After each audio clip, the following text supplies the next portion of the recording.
Olá, pessoal da Geometria Analítica, estudantes desta disciplina. Chegou o momento de utilizarmos o que aprendemos a respeito de equação cartesiana de plano para obtermos agora uma fórmula fácil e eficiente de se calcular a distância de um ponto a um plano.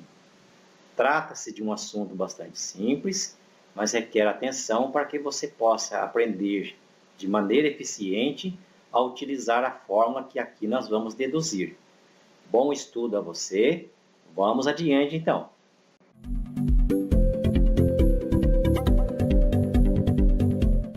Como nosso objetivo aqui é falar a respeito de distância de ponto a plano, nós vamos aproveitar o contexto para falar do tipo de distância mais elementar que pode surgir, a distância entre dois pontos. Queremos calcular, por exemplo, a distância entre o ponto A e o ponto B. Primeiro que a notação da distância entre A e B será d de AB. E esta distância é definida como sendo a norma deste vetor. No entanto, nós sabemos que a norma deste vetor nada mais é do que a raiz quadrada do produto interno deste vetor por ele mesmo. Agora basta nós olharmos então para as coordenadas do vetor AB e proceder com este cálculo para termos uma fórmula para calcular a distância de A até B. O vetor AB, como nós sabemos, tem essas coordenadas aqui. Calculamos diretamente este produto interno mediante essas coordenadas para obtermos finalmente que a distância de A até B é dada por esta raiz quadrada aqui. Note que a própria fórmula que nós obtivemos indica para nós que a distância de A até B é igual à distância de B até A, uma vez que nós podemos permutar essas parcelas aqui dentro dessa raiz quadrada. Esta é a fórmula da distância euclidiana que todos nós conhecemos, que nos dá a distância entre os pontos A e B. Passaremos, então, ao procedimento para se obter a distância de um ponto a um plano. Então, nos é dado um plano π. Quando eu digo que nós temos este plano π, significa que nós conhecemos a equação cartesiana dele.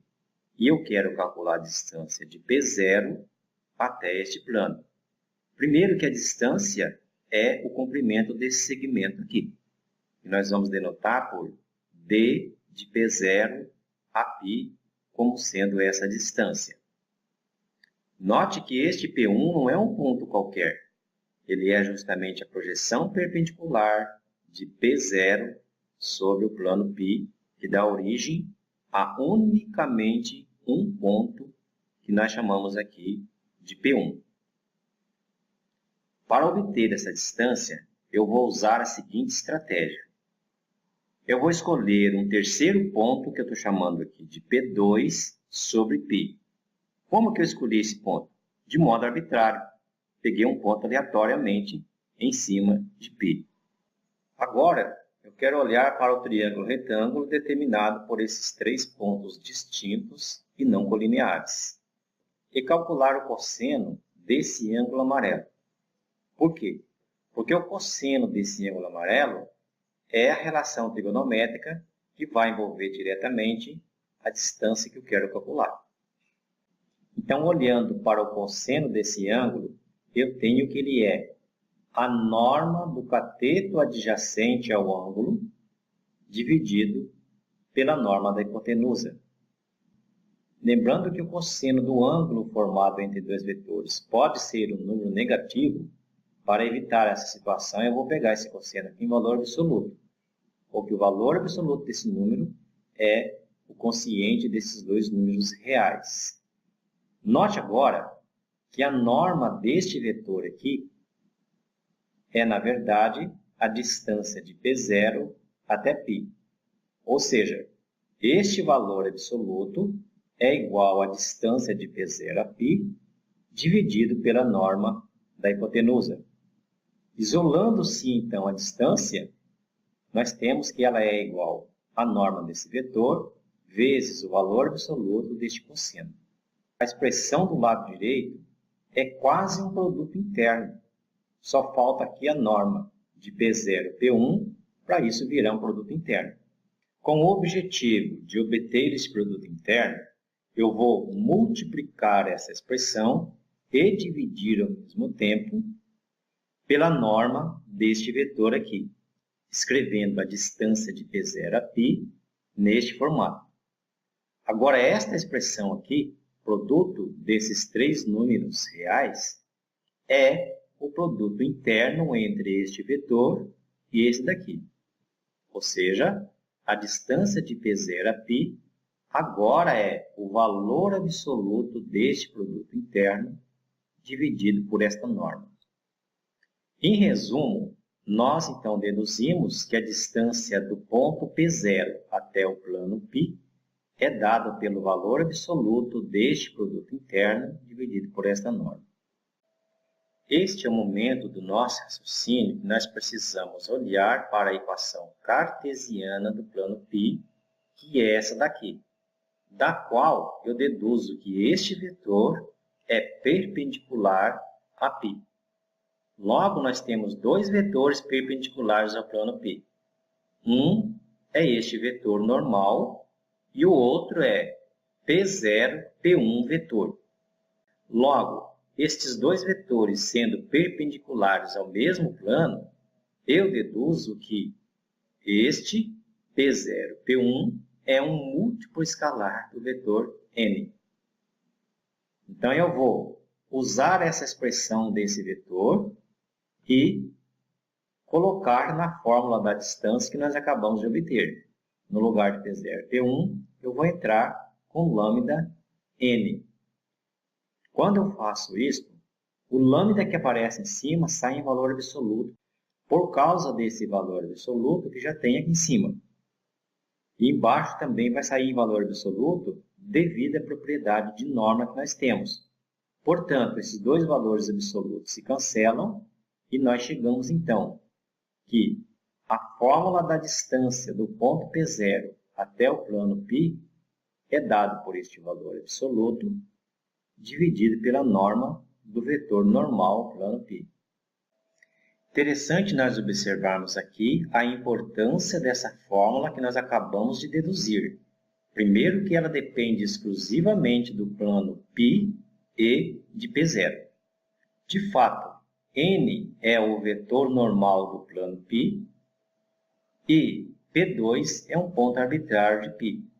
Portanto, essa fórmula é uma fórmula fechada e de fácil utilização. Olha só, pessoal, pelas razões que nós já discutimos, eu considero que a aplicação dessa fórmula em situação prática é bastante simples. De modo, então, que eu reservo o tempo final desta videoaula para resolver um exercício. Trata-se, na verdade, de um desafio. Tentar melhorar esta fórmula que já é boa.